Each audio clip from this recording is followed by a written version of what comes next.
All right, happy Friday. Welcome to This Is Now. Let's open with video just into our newsroom moments ago. A look at Vice President Kamala Harris's motorcade on Kauai.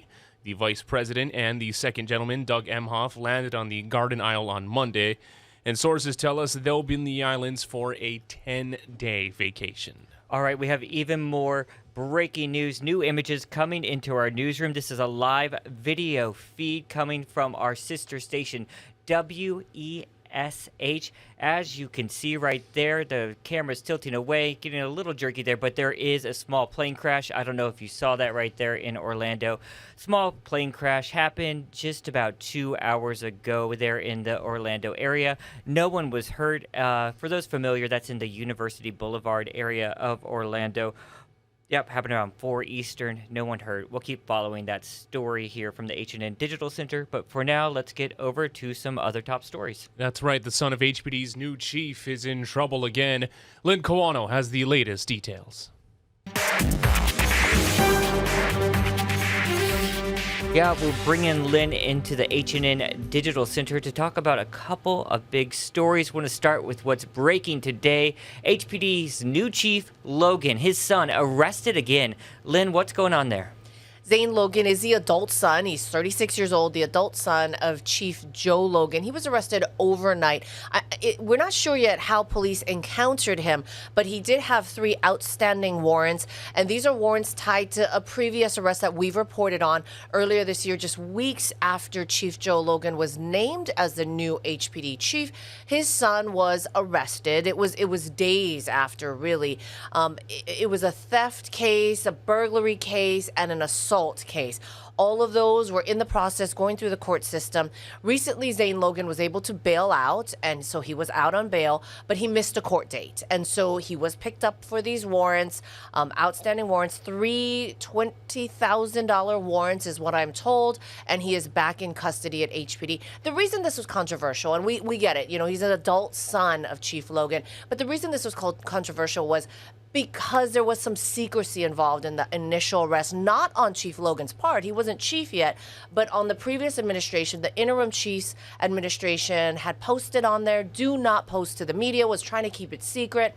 That stamp, I'm told, the do not post to the media stamp, has since been taken down. And that controversy was quickly tampered down with Chief Logan himself coming out and saying, this was heartbreaking as a father to have to go through this. All right, Lynn, of course, you broke down the controversy there. You're talking about those highlights, how we get our information here in the media, right? The police reports, yes. The reports, the highlights, how we get information to the media as well as then to the public so we can report some of these incidents. They often would have said, do not post to the media in big red letters.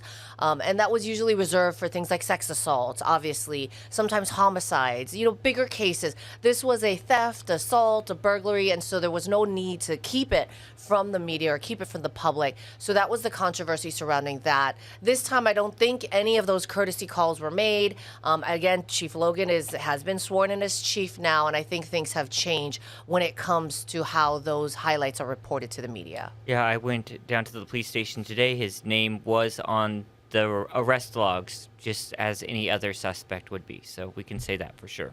All right, Lynn, let's talk about your other big story that broke this week. Some big controversy involving Facebook's founder, Mark Zuckerberg. What is happening? On Kauai, he owns a very large property. It's just a sprawling estate. They call it Ko'olau Ranch out there. We went out there a couple of weeks ago because a lawsuit was being filed, not against Zuckerberg himself. He is not named as a defendant, but he is named in the lawsuit because it is a property owned by the Zuckerbergs. Rodney Medeiros, a 70-year-old Kauai man, a former sugarcane worker who was working part-time. He was a seasonal security guard out there at Ko'olau Ranch. He was hired basically only when the Zuckerbergs are in town. His post is down at Pilaa Beach. Anybody who has been down there, it's a beautiful little stretch of beach, but it's surrounded by these cliffs, tall, steep cliffs. On August 4, 2019, storming out there in Kauai, often the Kilauea River floods. So the Kawasaki mules or the four-wheelers on the ranch was supposed to go down and pick him up. Another security guard was supposed to go and pick him up. Couldn't make it down there because of the weather. So he was told he had to climb up climbing up in the mud, in the dark by himself that night. He ended up against a tree. Another security guard who was concerned for his safety went down to look for him, found him against a tree. He was still conscious. He was still talking, Jonathan, but he was holding his chest and saying his chest really hurt. Hours later, he died, and a cardiologist ruled that it was that climb up the hill, that steep climb, that caused this event. So what was really controversial here is about a week later, the head security manager for the Zuckerbergs came and met with the family of the Menderoses to give them a briefing, what happened, but also kept repeating in this recording that we got, the Zuckerbergs were offering money. I talked to the owner. I talked to both Mark and Priscilla after this happened, and they told me, give them our condolences. We're so sorry. It's pretty much open. It's like, do you need help with, the funeral expenses, or just if you want to start a memorial fund. If you have a number in your mind after you guys think about it, like what would help with airfares and everything, I can go to them, or I can just say, hey, they need help with airfare and this and that, whatever. The family never gave a number because they just didn't really understand. They were so busy trying to get funeral arrangements, trying to get family flown into Kauai for these funeral arrangements, for services. And several days later, a check showed up. It was from the Zuckerbergs for $7,500. And the family, that family told me, at first they thought that was so nice of them to offer something. But really, when it came down to it, these people are worth hundreds of billions of dollars, and $7,500. The family started to feel insulted, feeling like this maybe was payoff money. Maybe they weren't sure what it was for, but they were pretty insulted, thinking that that's what the value of their father's life was worth to the Zuckerbergs. That is how they said it made them feel. Yeah, and I have some of your interview with his daughter, and I'm going to play that out for us now. So when we got the check, we were like, oh, wow, this is so nice of them. And then we're like, wait a minute, it's $7,500. It's $7,500 for our father's life. Is this supposed to make it okay? It didn't need to happen. $1,000, we think, the best tires they could find for the equipment they could have used to drive up and down. All right, Lynn, one last question. What's happening next with the family's legal proceedings? The attorneys are Michael Green and Michael Stern for the family, and that's moving along. They're moving for discovery. They're trying to get a little bit more evidence. They're trying to find out more about the Kawasaki mules, the four-wheelers on the ranch property. They were told that the Zuckerbergs, at least the business, could have upgraded the tires on these four-wheelers, and they would have been able to make that trek down to pick up security guards. What was kind of interesting, too, about the recording with the security manager was that this had happened before. So this wasn't something that was new. In the recording, he says it's happened several times in heavy rains. So the family is hoping to get a little bit more information about that. Could they have just put on $1,000 tires, and then the father could have been spared here, or could have been at least been able to come up from his post that night and been able to be safely at home, as opposed to having to climb through the mud by himself. All right, Lynn Kawano, Chief Investigative Reporter here at H&N. I'm sure you'll be updating us on that story. To international affairs, tensions continue to run high between the U.S. and China, and it ramped up even more with China's behavior in the Taiwan Strait when House Speaker Nancy Pelosi visited the region. In an exclusive interview with CNN's Selena Wang, U.S. Ambassador to China Nicholas Burns addressed the relationship between the two nations and says China needs to adjust its message to the global community. Really is incumbent upon the government here in Beijing to convince the rest of the world that it will act peacefully in the future. It will preserve that stability, because they certainly didn't do that over the last 2 weeks. It was a complete overreaction, and I think there's a lot of concern around the world that China has now become an agent of instability in the Taiwan Strait, and that's not in anyone's interest. When we look at this event, let's say 20 years from now, are we going to see that Pelosi visit as a moment that fundamentally changed U.S.-China relations? We do not believe there should be a crisis in U.S.-China relations over the visit, the peaceful visit of the Speaker of the House of Representatives to Taiwan. Hundreds of members of Congress have traveled to Taiwan over the last decades. Those visits are going to continue, and you've seen in the news other countries are announcing that their members of parliament are going to travel to Taiwan. So it was a manufactured crisis by the government in Beijing. It was an overreaction. And I think our job now is try to lower the temperature, be steady and responsible in our own actions, and we stand up, and we will stand up, for peace and security in the Indo-Pacific. The people of Taiwan have lived decades under the threat of Chinese invasion, but Russia's invasion of Ukraine has citizens taking the prospect of war more seriously. Blake Essig reports from Taipei. Twice this month, U.S. congressional delegations, one of them led by House Speaker Nancy Pelosi, visited Taipei. Their goal, to reaffirm U.S. support for Taiwan and help ease cross-strait tensions. Although the U.S. delegations came and went, Beijing responded by condemning the visits and flexing its military muscle, while the people of Taiwan were left to deal with the consequences. We kind of expected cross-strait tension to be escalated because of their visits. I don't think their visits are helping Taiwan. I think it was selfish of Pelosi to visit Taiwan.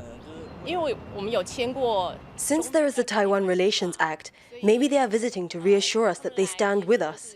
I don't think they provoke China. After all, threats from China never stop.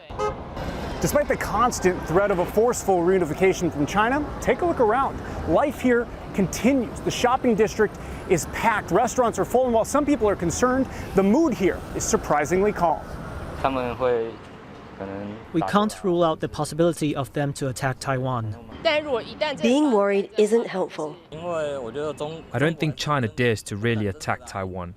They're just posturing to enhance cohesion domestically. Although there's a quiet confidence that Taiwan's military would be able to hold off a Chinese invasion, Taiwan's military has regular exercises, and I have faith in them. if war does break out, there are many people here who say that they'll do whatever they can to help fight for their island, whether that's by taking up arms or learning to provide first aid. Which is why civil defense courses like this are being held, and why this class is full. There's no delusion about the threat that we face. However, we're remaining calm because this is the reality that we've lived under for so many years. But when I see folks turning out for events like this one, I know that while we're not running around panicked that PLA might attack tomorrow, we all know that we can do more and we must do more to help preserve the peace. I believe the better our preparation is, the less chance the war will be, because our rival will not win easily, and it is important to show them that we are prepared. Peace and stability across the Taiwan Strait, a concept that people here tell me seems more unlikely with each passing day, as tensions between China and Taiwan show no signs of improving. Blake Essig, CNN, Taipei. You need to make sure your Apple devices are up to date. The tech giant is making that recommendation after finding operating systems are at risk. It says they may have been actively exploited. The company says hackers may have the ability to take control of the device's operating system. Models affected include iPhones from 6S and above, newer iPads, Mac computers using the Monterey OS, and even some iPod models.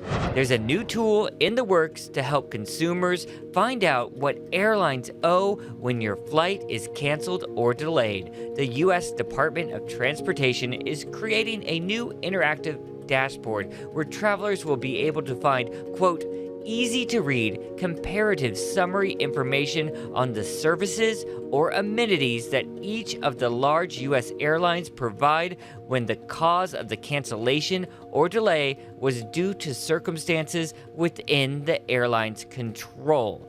Existing Transportation Department rules require airlines to offer customers refunds if their flights are canceled for any reason, but policies on delays can be tricky even though the information is required to be part of federally mandated customer service plans.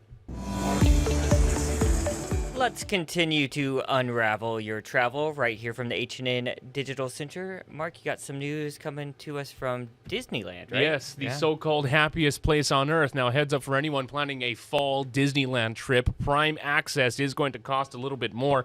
The park announced that renewals for their annual Magic Key passes is going to increase anywhere from $50 to $200.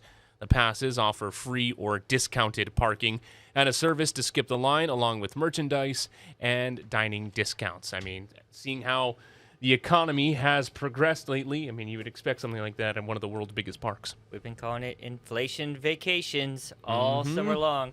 Never been to Disneyland myself. Been to Disney World, but never to the Disneyland. I heard Disney World is epic, and Really? it's, I mean, right? I mean, you have to I was a spend... child, and I thought it was epic.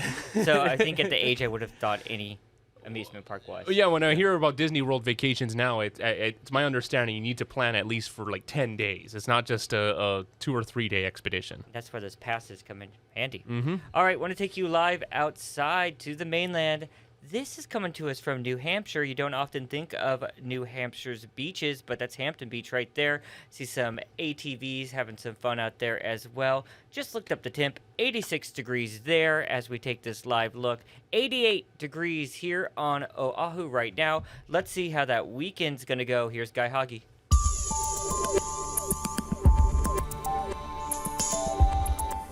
Enjoy today and tomorrow. It's going to be quite comfortable with lower humidity levels. But then on Sunday, notice what happens. We lose those yellow streamlines, and that means the winds will lighten up.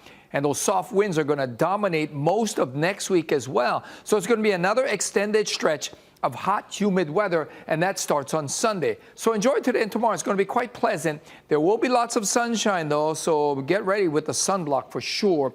And there are likely to be a few overnight and early morning showers. Really not a lot of rainfall expected.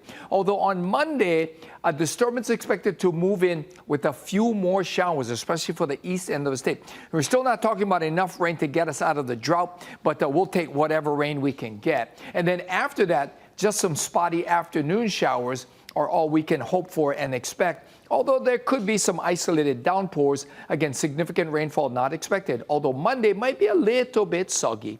The monk seal pup born at Kaimana Beach has been separated from his mom and is being moved to an undisclosed location for his protection. NOAA and DoCare officers conducted the move overnight, marking the end of the state's 24-hour-a-day presence at the popular Waikiki Beach to ensure the safety of the animals as well as the public. This was a very large operation in terms of manpower.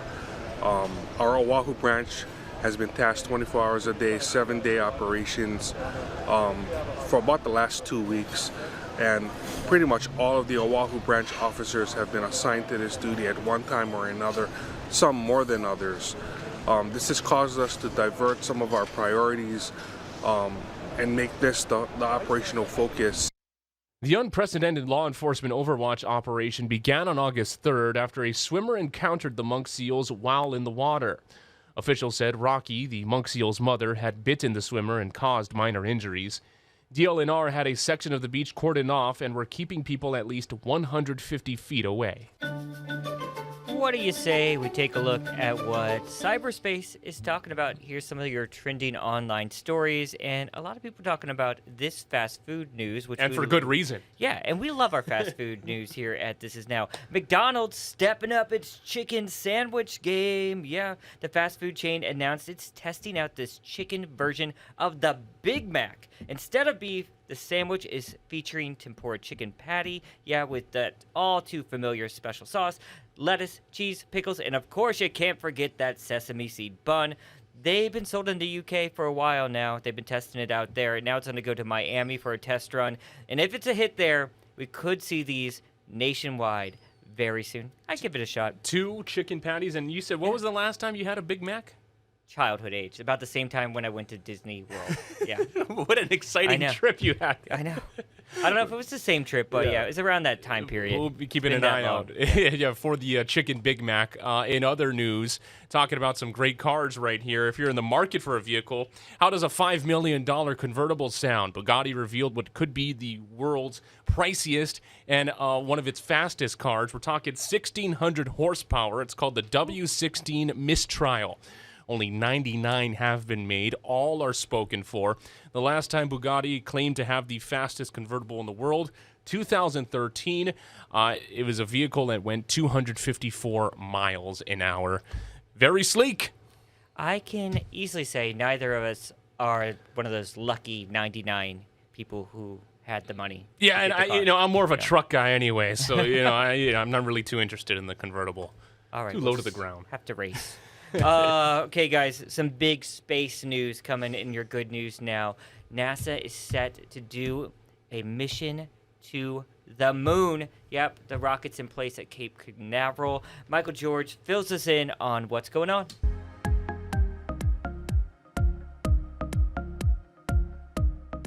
You're looking at the first step towards humankind's return to the moon. In just a few days, this unmanned rocket, the most powerful ever built, will head into lunar orbit, the first spacecraft to go to the moon in 50 years. The Saturn V took us to the moon a half a century ago, and now, as we embark on the first Artemis test flight, we recall this agency's storied past. This is the beginning of NASA's Artemis project. If the rocket can travel 280,000 miles and return the Orion spacecraft it's carrying back to Earth safely, the goal is for a lunar landing with a human crew in 2025.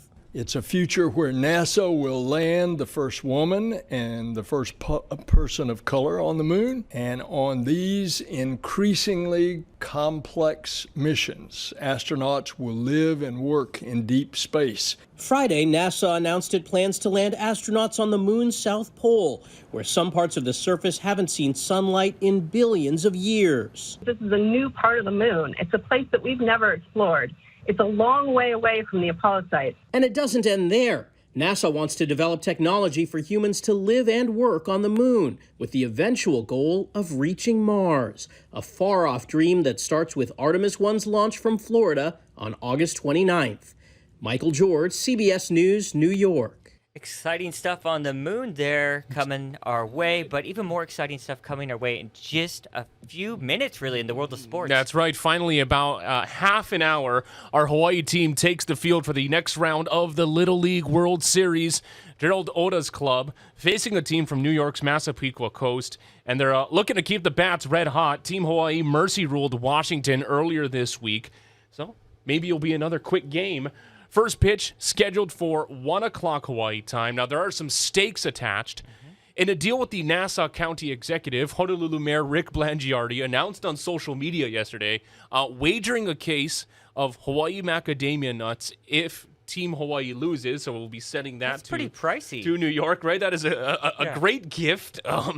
But if our local boys win, the mayor's office in Nassau County is sending over 10 New York-style pizzas to Mayor Blangiardi's office. Pizza party at the Holiday. That's coming right. our way. So, yes. if Team Hawaii wins, a follow-up email will be sent over to City Communications on, so when is this pizza coming in, all right? That's very cool. Very cool. That's a fun fact for sure. Yeah, and you said the game gets started 1 o'clock. 1 o'clock Hawaii time, and so, we'll have the highlights later on First at 4 and throughout the night on Hawaii News Now, but really a big time, and this team just really looks like they have the horses to make a really deep run and be victorious once again. Hawaii always does well on this international stage.